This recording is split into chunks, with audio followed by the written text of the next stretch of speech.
Pessoal, antes da gente entrar no próximo estudo, eu queria tirar uma dúvida. Alguém veio aqui fazer uma pergunta pertinente. Ela disse, pastor, mas se nós somos o templo do Espírito, então, e eu sozinha não sou o templo, mas o templo está em todos, quando a gente está reunido, o Espírito Santo está em nós. E quando eu vou para casa, como é que fica? Ele continua conosco. Irmãos, é importante nós entendermos que nós somos uma casa espiritual.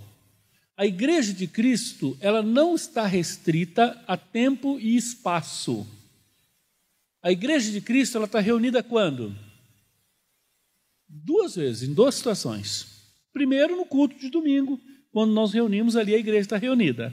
E fora dali, ela está reunida em todo lugar que ela estiver. Porque a unidade da igreja não é física. Quem está num hospital internado e é um crente, ele está ligado ao corpo. A única coisa que você precisa entender do que nós estamos dizendo aqui é que você não é o templo do Espírito. E você vai dizer, pastor, mas qual a base bíblica para isso? Tem várias. Mas eu queria demarcar uma aqui, que está em primeira epístola de Pedro, capítulo 2. Capítulo 2, verso 4. Alguém lê para a gente? 1 de Pedro, capítulo 2, verso 4. Vamos ler o 4, o 5, 6, 7, 8, até o 9. Aí o 9 nós chegamos no texto que está na tela. Daí que ele chega a essa conclusão. Olha, essa conclusão, vós, pois, sois raça eleita, sacerdócio real, nação santa, povo de propriedade exclusiva de Deus, que é o verso 9. Inclusive, muito importante, essa expressão povo de Deus aqui, no original a expressão é laos, não é etnia. Tá? Etnia é uma expressão para povo. Por exemplo, quando a Bíblia se refere aos amalequitas, ele vai falar o povo amalequita, ele vai falar a etnia amalequita. Mas quando fala do povo de Israel, não fala a etnia de Israel, fala o laos de Deus.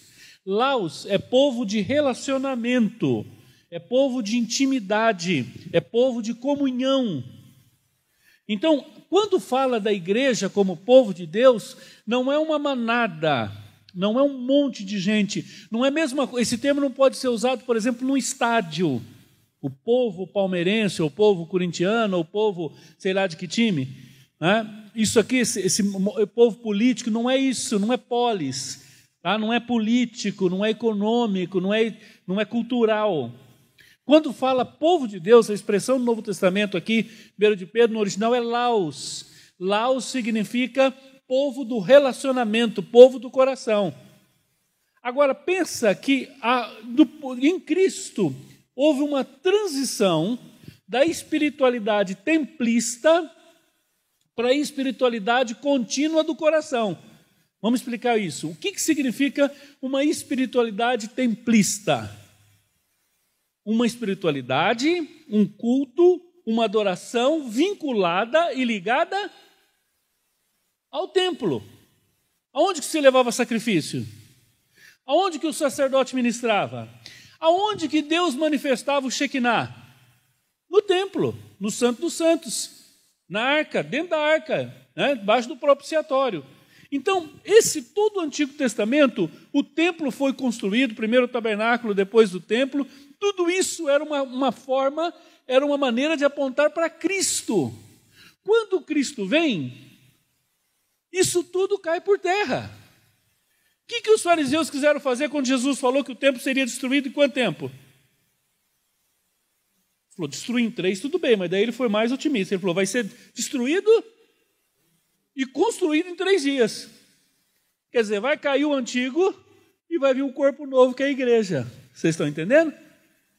Então, aí Pedro, que é uma pessoa da cultura judaica, de uma espiritualidade templista, alguém que foi acostumado 9 horas da manhã, 3 horas da tarde, subir as escadas para orar, esperar o sacrifício, o cheiro da oferta ser queimada lá, E quando era anunciado, às 9 horas da manhã, terminou o sacrifício, o sacerdote já queimou incenso, aí ele, ia orar, porque Deus agora está se agradando de nós. Ele aceitou o nosso sacrifício, foi renovada a nossa esperança, uma vez por ano o sacrifício era renovado.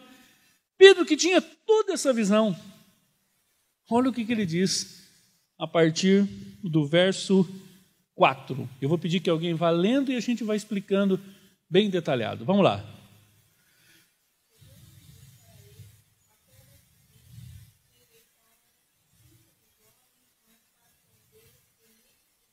Isso. Ele diz, vocês agora têm que se aproximar de uma pedra. A linguagem que Pedro está usando é a linguagem da engenharia civil, da construção. Então a linguagem é a seguinte, ela vai ter uma pedra principal, vai ter a pedra principal que é Cristo, e aí nós vamos construir um novo templo. Esse novo templo que vai ser construído agora, ele não é um templo físico, é um templo espiritual. Então ele pega aquela figura que as pessoas tinham do templo, das pedras, aquela época não tinha cimento como hoje, as pedras eram lavadas em rios e elas eram encaixadas. Então pegava uma pedra e chegava na outra, pegava uma pedra e encaixava na outra até que a construção ficasse pronta.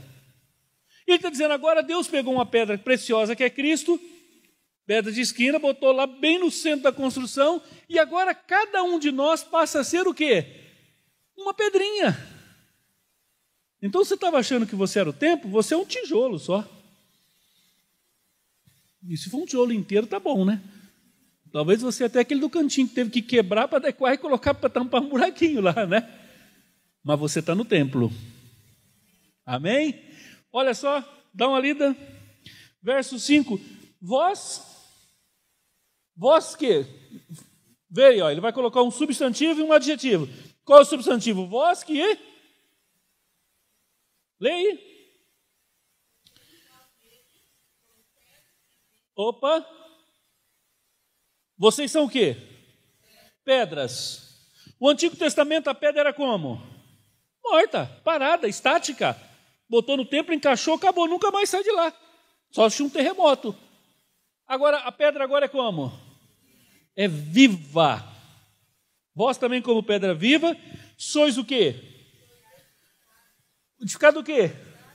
Casa espiritual. O que é casa espiritual? Igreja.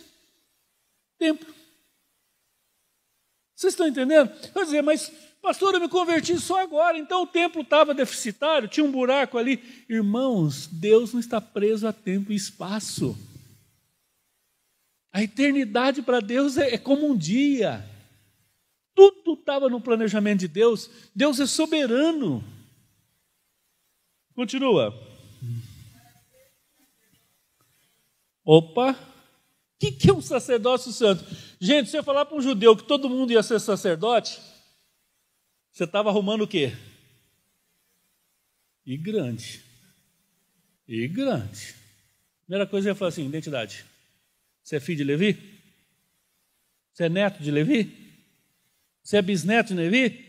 Então crucifique esse rapaz aí. Isso é uma heresia. Você chamar alguém, um judeu para ele ser sacerdote? Agora quem está falando isso é um judeu que teve descortinado para ele, Deus abriu, Pedro entendeu a igreja, e ele diz agora, vocês são sacerdotes. Continua.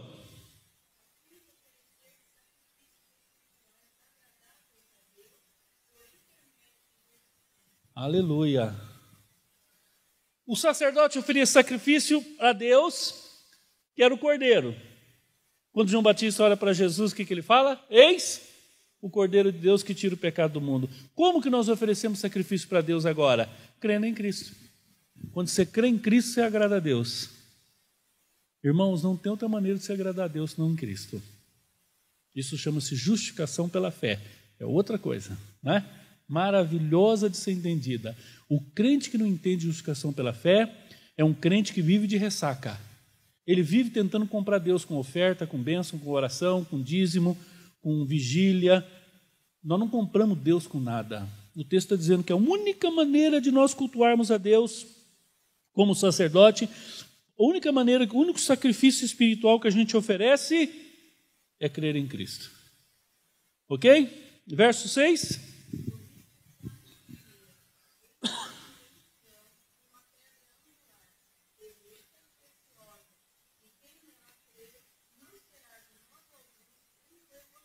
Para um pouquinho. Pedro volta para o Antigo Testamento, volta para a figura do prédio, volta para a palavra profética, volta para a profecia sobre a igreja, diz, olha, isso já foi anunciado.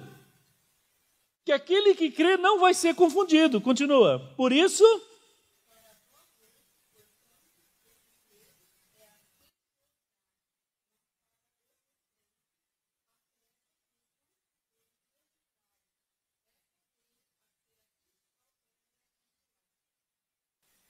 Pode continuar.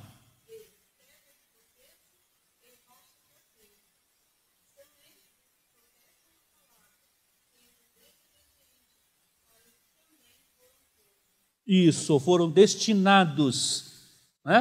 A palavra diz que eles foram destinados por Deus para isso. Bom, e ele larga agora os incrédulos, ele larga agora o Antigo Testamento e ele volta para as pedras agora. E aí ele chega no verso 9. Vós, pois, sois, irmãos, aqui o verbo ser aparece de uma forma proposital. A primeira identidade nossa, isso que eu estou tentando falar aqui desde as 3, é o que você é, para depois o que você vai fazer. E olha o que ele diz, está lá na tela agora. Vós, pois, sois o quê? Raça eleita. Sacerdócio real. Irmão, isso aqui era uma heresia para um judeu. Você falar para um judeu que ele ia ser, todo mundo ia ser sacerdote, agora é uma questão só de ler as escrituras, né? Porque lá em Êxodo 19, capítulo 4, Deus está dizendo, um dia eu vou ter um grupo, um povo só de sacerdote. Um desavisado diz assim, Senhor, mas o Senhor vai acabar com as outras tribos, vai ficar só a tribo de Levi? Não, todas as tribos se converterão na tribo de Levi. Todos serão levitas, no sentido de serem sacerdotes. Olha lá, nação santa, povo de propriedade exclusiva de Deus. Irmãos, a palavra santo significa separado, consagrado. A expressão santo, quando você usa essa expressão santo, santo quer dizer uso exclusivo. Essa era uma linguagem da cozinha, era uma linguagem de utensílios da cozinha. Era uma linguagem que era também usada no templo. Por exemplo, a faca que degolava aquele animal não podia cortar tomate, não podia cortar pão. Era uma faca que ela era exclusiva, era consagrada para Deus, para o uso exclusivo daquilo. Para você entender. Você vai aqui na casa de alguém aqui, vou na casa do Vando, lá o Vando fala assim, pastor, vem cá, vamos fazer um churrasquinho aqui. Aí eu falo, eu vou cortando o repolho aqui para te ajudar. Aí eu pego uma faca dele, quando eu começo a cortar o repolho, eu falo, para, pastor. Eu gosto tanto dessa faca, essa aí é só para cortar picanha, eu não deixo para cortar nem colchão mole, que isso é só picanha. Não é? No churrasqueiro tem umas coisas assim, não tem? Irmãos, essa linguagem de utensílio, ela é usada aqui. Então, quando Deus diz que nós somos uma nação santa, Ele está dizendo assim, nós só podemos ser usados por Deus e para Deus, nós não servimos para o mundo. Você está entendendo? Isso é consagração. Isso é Romanos 12, apresenteis uma linguagem do tabernáculo. E aí ele vai dizer, vós, porém, sois lá, raça eleita, sacerdócio, nação, propriedade exclusiva de Deus. E aí vem o propósito, a fim de quê? De proclamar as virtudes daquele que vos chamou das trevas para a sua maravilhosa luz. Amém? Então, isso aqui é a ideia agora do templo. Então, o templo agora, ele tem as 4 paredes, ele tem o teto, ele tem o piso, ele tem tudo que tinha um antigo. A diferença é que as pedras são vivas. A diferença é que elas estão em todos os lugares. A diferença é que ela não tem mais dia de culto. Vai dizer, Paulo, mas isso está tão claro lá em João, quando ele vai conversar com a mulher samaritana, e a mulher samaritana tem a oportunidade de fazer uma pergunta para um teólogo que nunca teve, e ela viu que era Jesus, falou, Jesus, explica uma coisa, meus pais adoravam no monte, e os judeus dizem que é lá no templo. O que Jesus diz para ela? Vai chegar uma hora, e essa hora já chegou, em que os verdadeiros adoradores não adorarão o Pai nem lá nem cá, mas aqui. Infelizmente, a má interpretação desse texto leva muita gente a achar o seguinte, então, está vendo, pastor? Não precisa ir na igreja, só adorar aqui dentro. Não é uma heresia também, ok? Muito bem. Alguém quer fazer uma pergunta dessa primeira parte? Te chocou saber que você não é o templo do Espírito? Mas não ficou gostoso saber que você faz parte de um templo maior? Ah, você está ligado a um corpo? Irmãos, me conforta isso. Não conforta? Alguém quer fazer alguma pergunta antes da gente entrar na outra parte?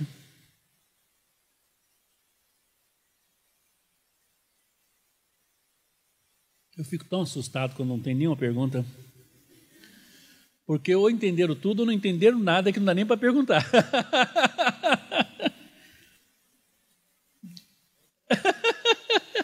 Tá claro então? Então tá bom. Então tá jóia, que gostoso, né? Que bom. Muito bem, irmãos. Aqui, esse texto que eu selecionei, ele vai repetir bastante do que a gente já tem falado, né? A igreja evangélica crê na doutrina do sacerdócio universal de todos os crentes e nos ensina que todos os cristãos devem trabalhar na implantação do reino de Deus. Deixa eu dizer uma coisa para vocês, irmãos. O dom e o ministério, ele não é um caminho de poder, mas de serviço. Na igreja só tem lugar, poder na igreja só um tem. Glória na igreja só um tem. Os pastores, nós pastores e líderes, nós temos o encargo do governo da igreja. Então, o dom que nós temos para governar não é um dom para governar para a gente, é para governar para Cristo. Então, na igreja não tem lugar de poder. Na igreja tem lugar de serviço. O dinamis, o poder do Espírito Santo que Deus te dá, é poder para servir, não é poder para aparecer, para se promover. Se você usar o poder do Espírito Santo... Vocês lembram quando os apóstolos estavam curando? Um sujeito lá ficou interessado, ficou? Papai, quanto é que custa esse negócio aí? Deixa eu ver aqui. Quero comprar esse trem, isso aí é bom demais. Fazendo o que eu sei, já estou ganhando um dinheirinho, você imagina que se eu tivesse poder aí. Ah? Irmãos, quando você tenta comprar o poder de Deus ou adquirir o poder de Deus para o uso próprio, você está entrando num caminho de apostasia e de briga direto com Deus, porque você está mexendo na glória de Deus. Deus reparte a glória dele com alguém? Agora, gente, Deus não reparte a glória dele, não é porque ele é egoísta, que só ele que quer aparecer, porque nós não suportamos a glória. A glória faz mal. Qualquer ser humano que começa a entrar num estado de glória, de reverência, de adoração, ele se perde. Olha na história. Qualquer pessoa, ninguém está preparado para a glória, gente. A glória é só de Cristo. Muito importante a gente entender isso. Então, e esse dom que Deus te deu, minha irmã? Que um dia o Espírito Santo te capacitou. Para que é isso? É para você se promover? Não! Deus colocou no teu coração um desejo de fazer alguma coisa, é para te gerar uma escada de poder? Não! É para você servir.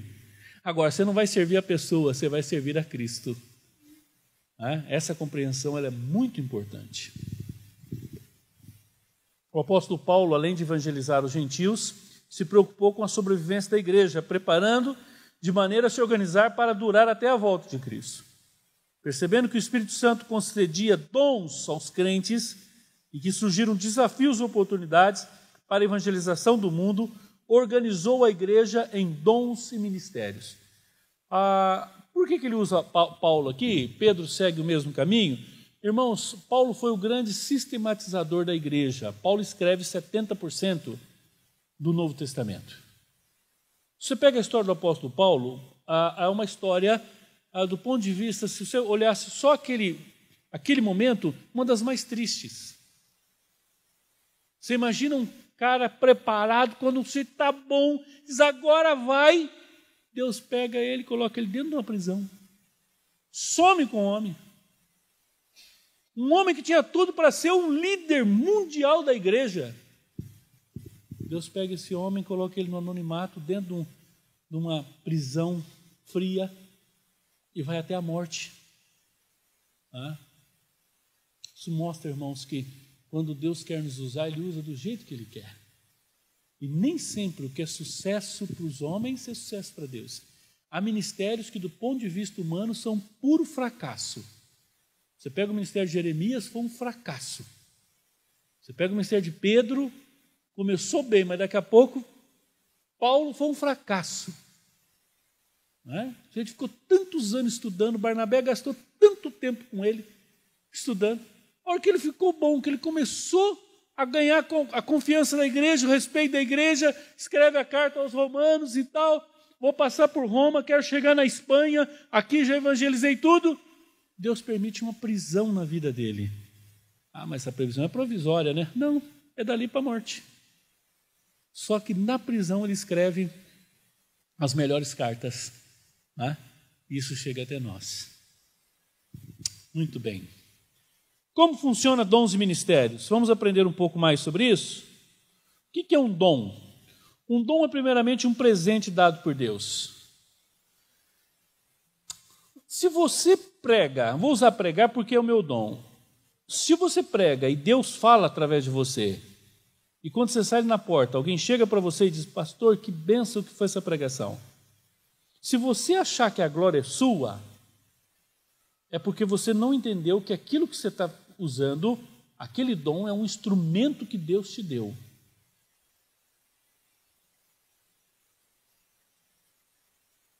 Eu uso o dom, mas o dom não é meu, é de Deus.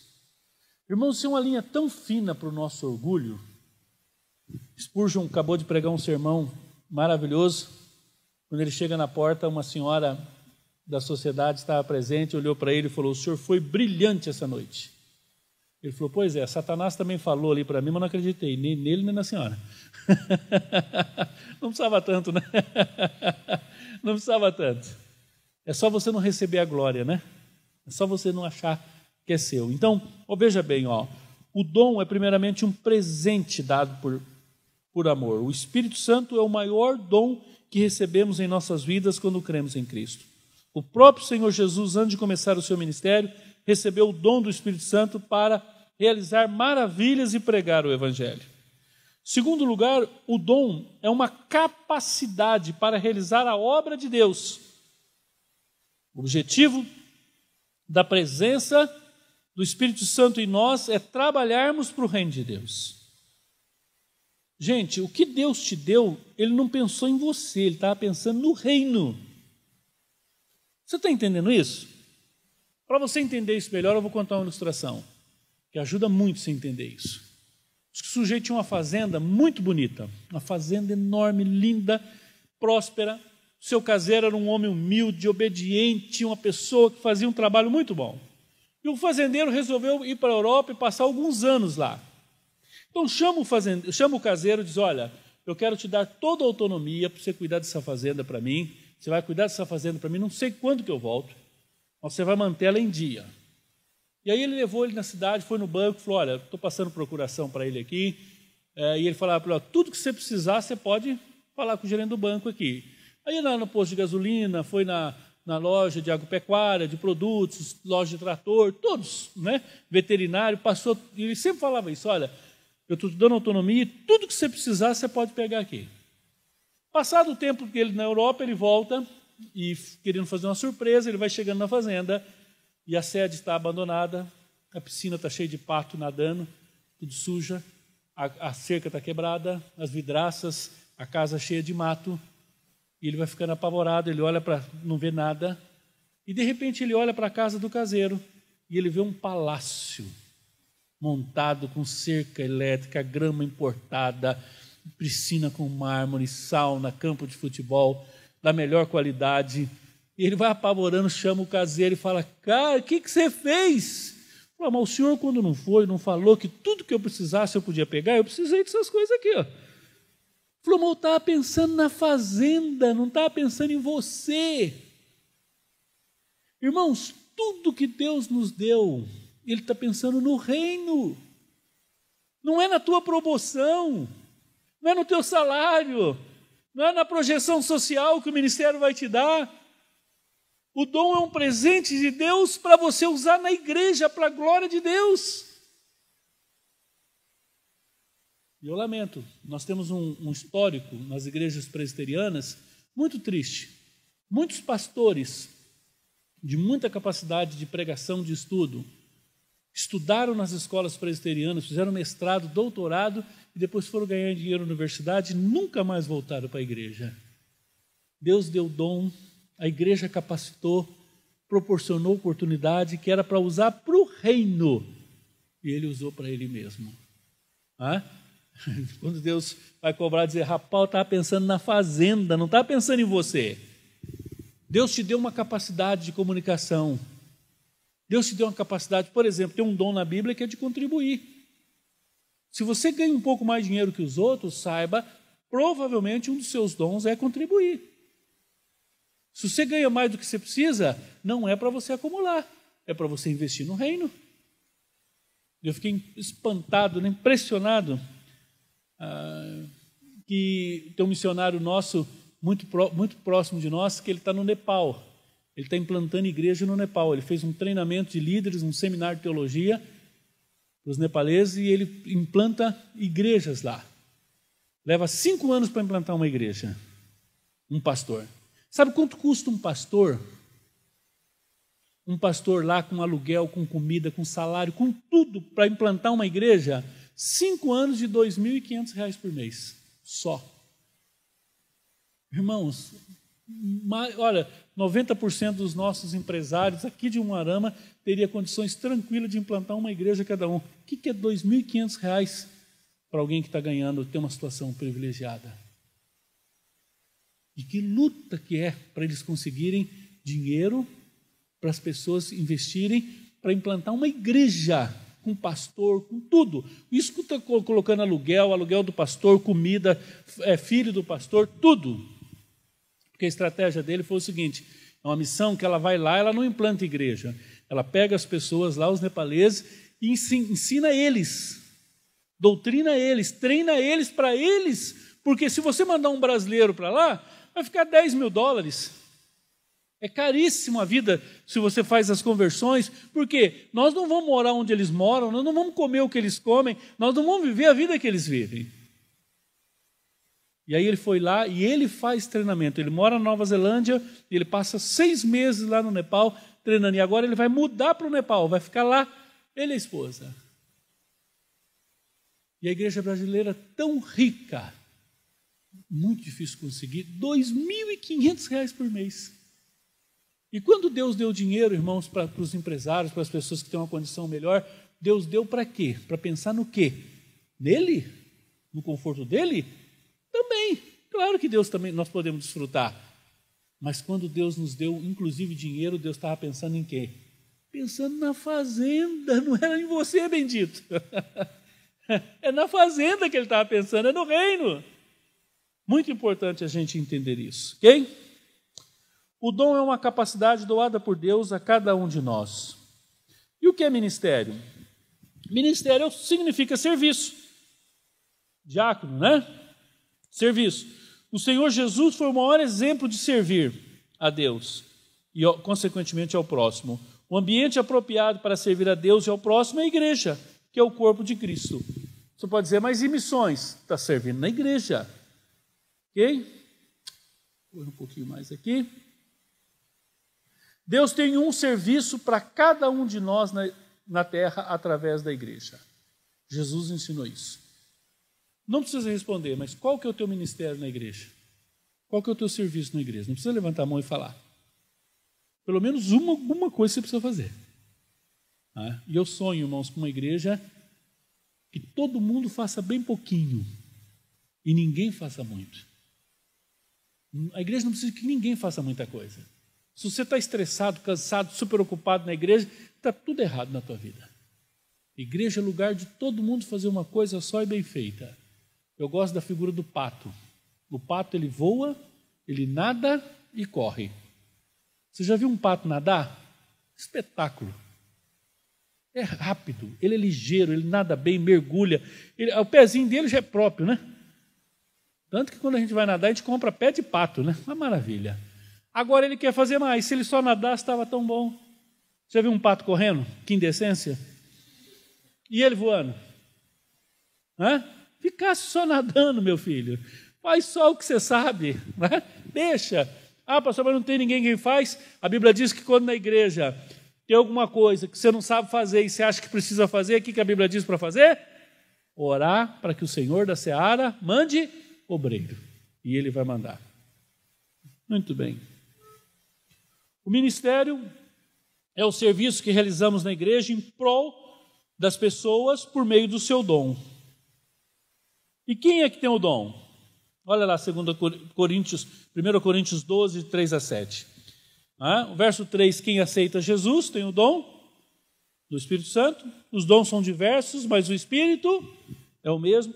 Irmãos, tira da tua cabeça a ideia de que dom é igual a capacidade, no sentido de que inata.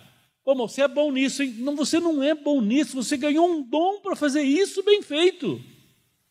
Não é você, é o dom de Deus que está em você. Entenda isso de uma vez por toda.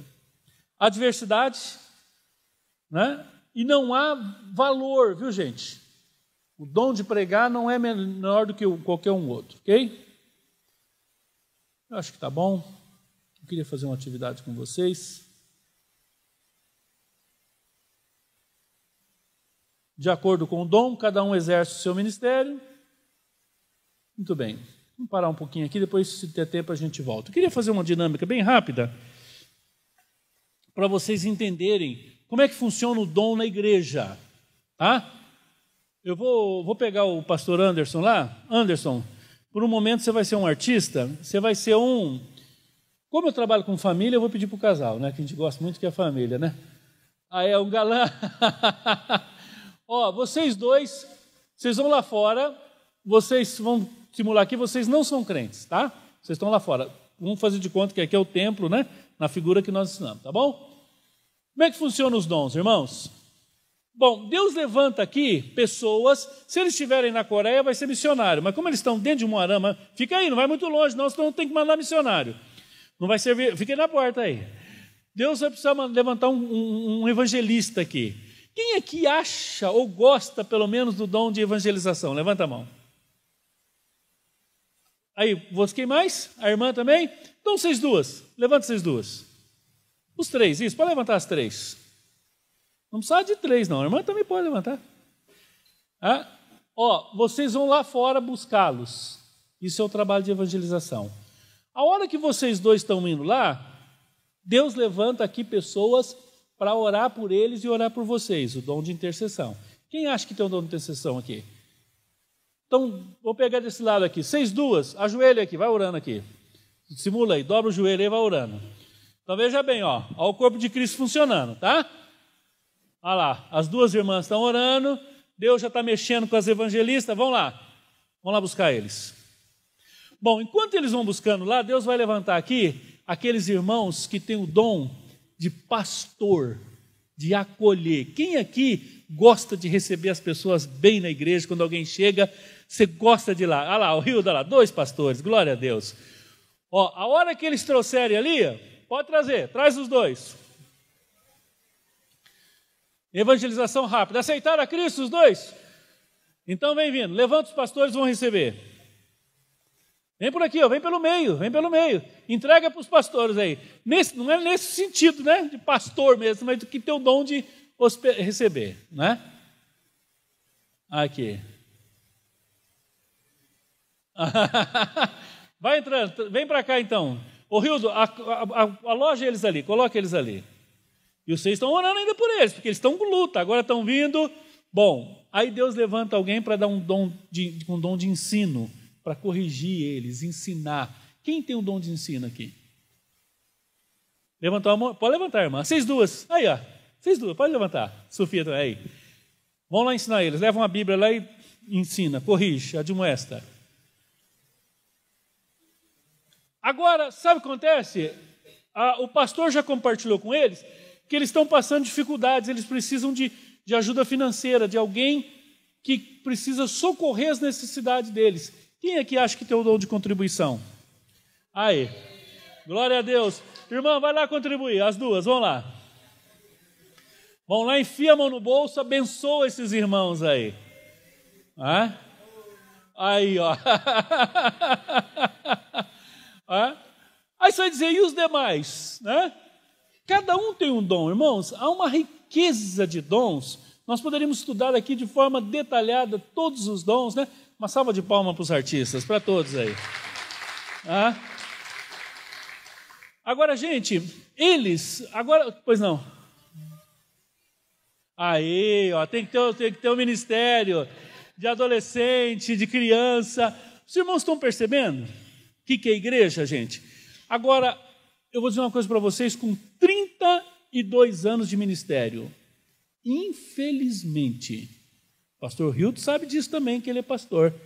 Os demais que estão na Betel talvez não tenham sofrido tanto isso. O Giovanni já foi de outras igrejas. A maioria das igrejas, quem é que faz tudo isso sozinho? Pastor. Pastor e a família. E os membros ficam criticando, mas você vai trazer esse tipo de gente para cá, pastor? Manda ele para outras igrejas que vai atrapalhar a gente aqui. Infelizmente, há muitas pessoas que ficam sentadas sem fazer nada na vida, só criticando ainda. Oh, mas demorou para ir lá levar dinheiro, hein? Mas demorou para pegar o ensino, a irmã do ensino, que demora. Os irmãos estão entendendo? E aí surge a pergunta, né? O que você está fazendo? O que você gosta de fazer? E agora nós vamos receber uma folha. E essa folha você vai fazer o seguinte. Você ajuda a distribuir? Você tem o dom de distribuir aí? Eu arrumei um dom aqui para as irmãs. Inventei um dom aqui. Aí. Pode. Uma para cada pessoa.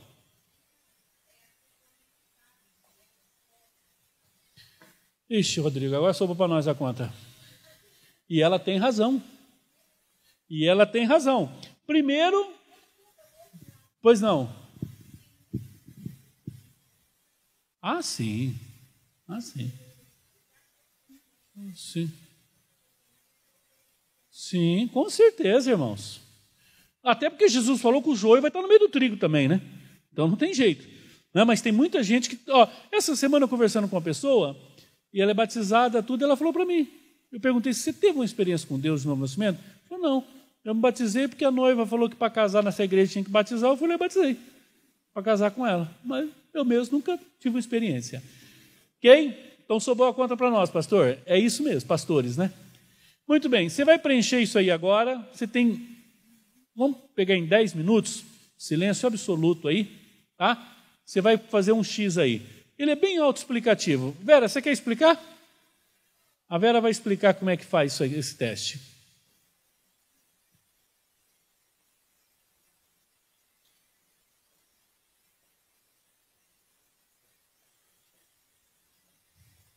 Assim que a Vera terminar a orientação, você já pode terminar o trabalho. Bom, a paz, né? Para quem ainda não falei hoje. Bom, esse questionário, ele realmente é autoexplicativo. O que vai diferenciar? É se você for verdadeiro, bem transparente. Veja bem cada frase, se você faz isso e se você gosta disso. Porque quanto mais nós formos verdadeiros na avaliação, mais possibilidade de definir, tá, o seu dom e o seu ministério. Então, após você fazer essa avaliação, nós temos um segundo momento. Então, vocês vão ver aqui, ó, as perguntas, os números você marca conforme der, né? 0 se for tudo falso, e assim vai. No final, tem uma somatória, um quadro lá atrás, que é para você somar de acordo com o número. Você vai no 1, o que você respondeu? Aí você soma os quadrantes, são 4, né? Você vai somar o que deu e, possivelmente, pode ser o seu dom, que nós vamos confirmar no segundo momento depois, tá bom? Fique à vontade.